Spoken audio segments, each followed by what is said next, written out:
Hi. I'm hoping that this doesn't have too much noise because they are doing some work across the street and they're doing some work over there across the street, only they were pounding in a stump. My husband said they're done. Let's pray that he's right.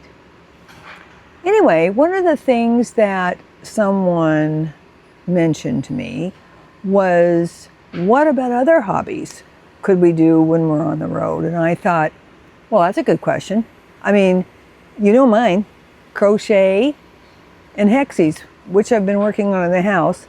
And hopefully, because I'm not going anywhere for a couple weeks, we were supposed to go to Costco today, and I thought, well, that'd be a good time to do it. But we have a guest coming in the Airbnb, and we're not so inclined to leave to go something not so important if we have somebody coming in. Just in case something happens, and we both know it does, because look what happened the other day when I was stranded at a gas station. So we just choose not to leave. Anyway, I thought I would pose that to everybody. What things do you do? It may be a hobby. I mean, it could be reading. Maybe all you do is read, and that's great. I love reading. I know when I drive, I love listening to audiobooks, because audiobooks, well, it depends on which one.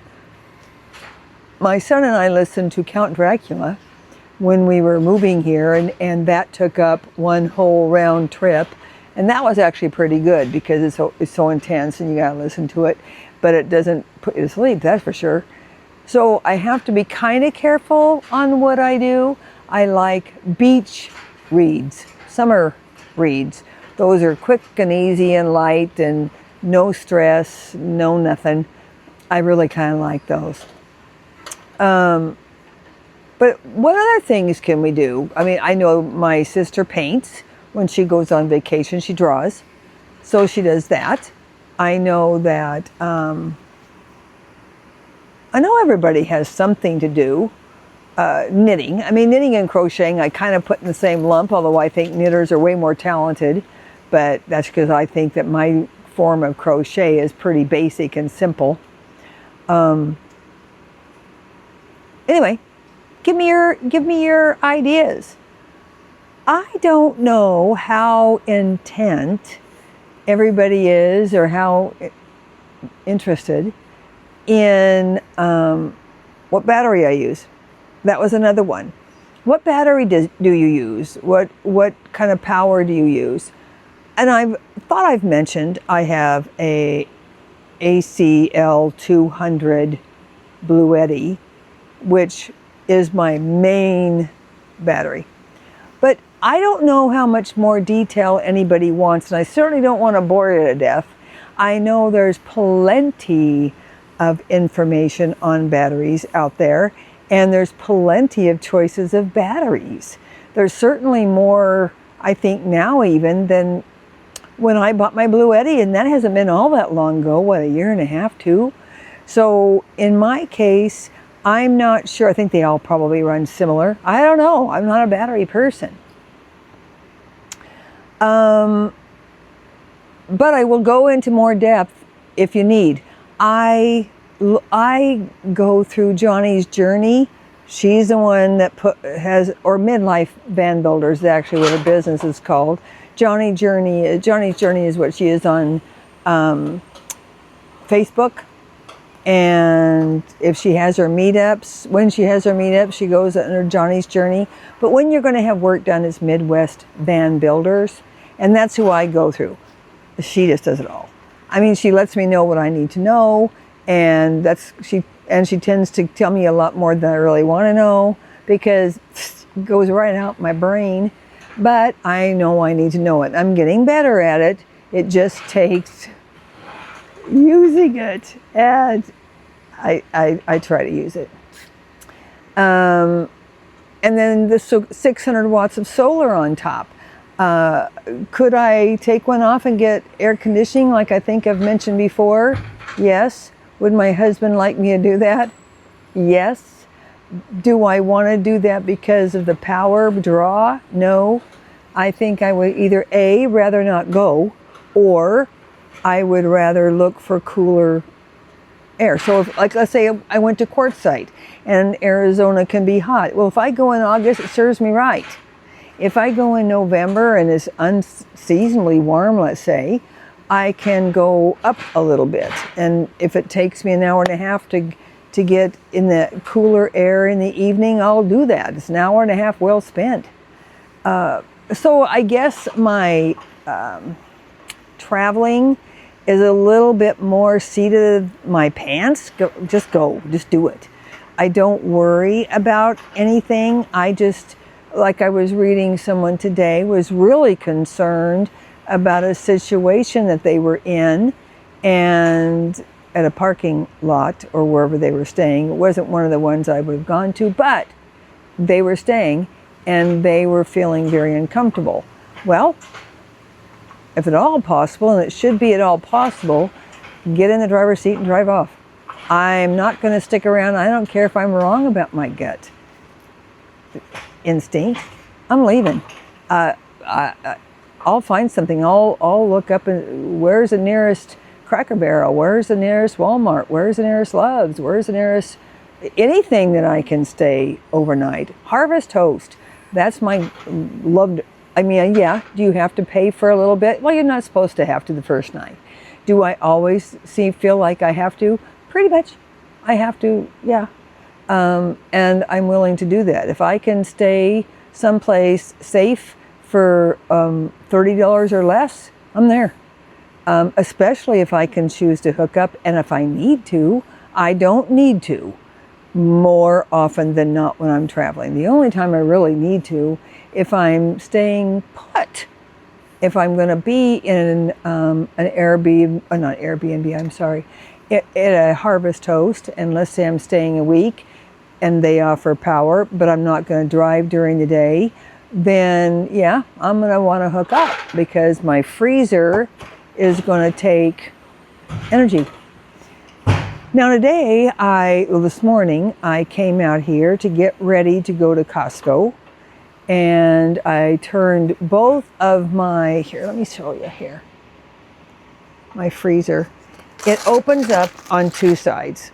So this is my refrige side, and I have freezer blocks in there right now to freeze since I turned it down to in a freezer mode. It's down to 0. And then over here is my freezer always. And usually I have ice in there, but I also, can you see it at all? I also keep any baggies that I've used for ice in there. And then before I go on a trip, I fill them up. And that's my setup. But because we were going to go to Costco, and I'll probably end up going tomorrow, we were going to get ice cream and some frozen pizzas and things for when I'm gone in the middle of September. I like to have everything cold. I'm sitting on a big cooler. It's just a big old Igloo, inexpensive cooler.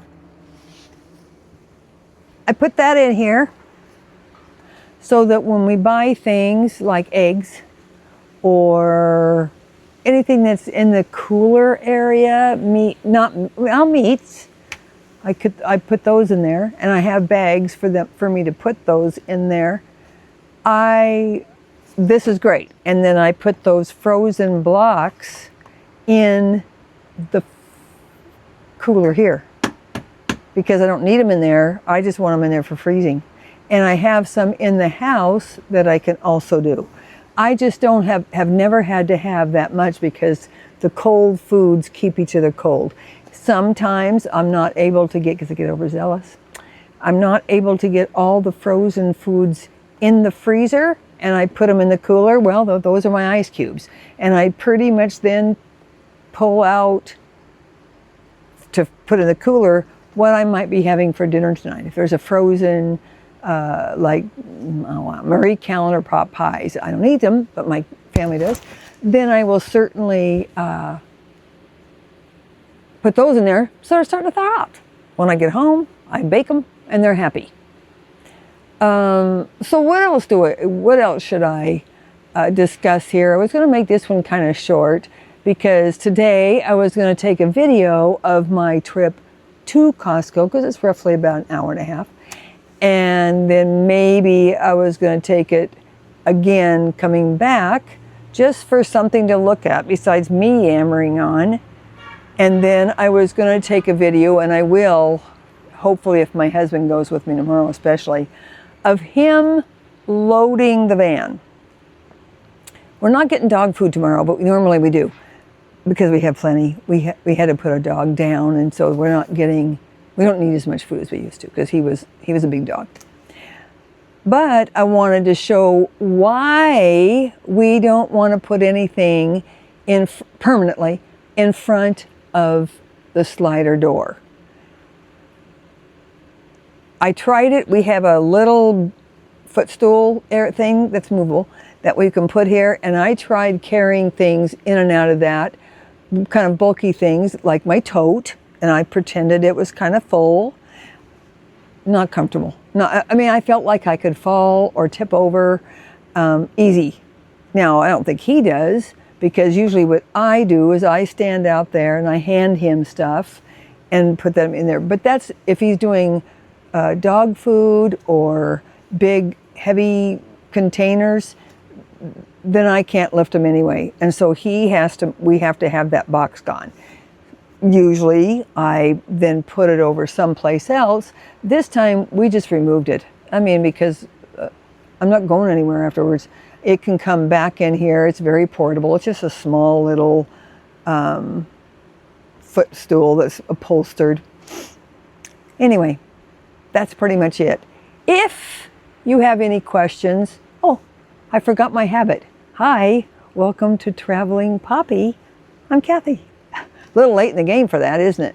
Anyway, you got it. If you would be so inclined and it's friendly, like, subscribe, share. And you must know somebody who would like to watch about van life. It's really a popular thing now. Do I recommend it? Highly. Do I recommend you have to be in a van? No. If I didn't have a van already, and I believe I told everybody why we have one, I need to look back and see why, if I did, because if not, I need to tell that story. But if we have a big van, then I'm going to use it. But if I didn't, would I purchased a small, like a Ram City? I think they call them cities, or Transit Connect. Yeah, I would. Do I have to stand up? I'm not standing up now. I like to stand up, but I can go out there and stand up unless it's pouring down rain. We did buy a gazebo in the beginning because, I just knew I would use it, and haven't. So it was an expense that we probably didn't need to have, and my husband lets me know about that. That's the one thing I'm going to stress over and over and over and over. There's lovely gadgets out there, but really think before you buy them, because that's technically all it is a gadget. Will it make your life easier? Some do. Absolutely, some do. All of them? Mm-mm. No, you don't need all of them. In fact, I was watching a lovely lady named Janet today.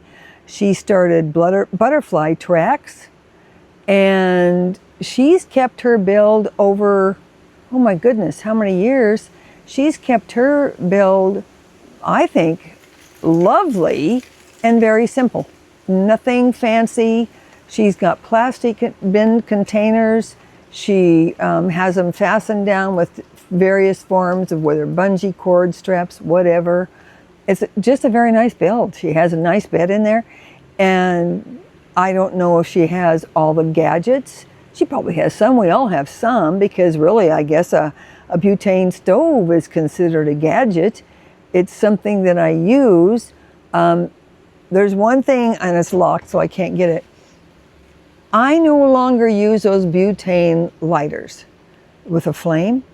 There's one, and I'll try to remember to get it out of here for the next time. and it's got a little spark. That spark, instead of having a flame, lights up my butane just like that, and it's great. Is that a gadget? Well, I guess just the same as you would call one of those fireplace starters a gadget. I guess then it's considered a gadget. A lot of people call a lot of things gadgets. I just think, just look at things that you want to add to your build. You don't have to add anything in the beginning.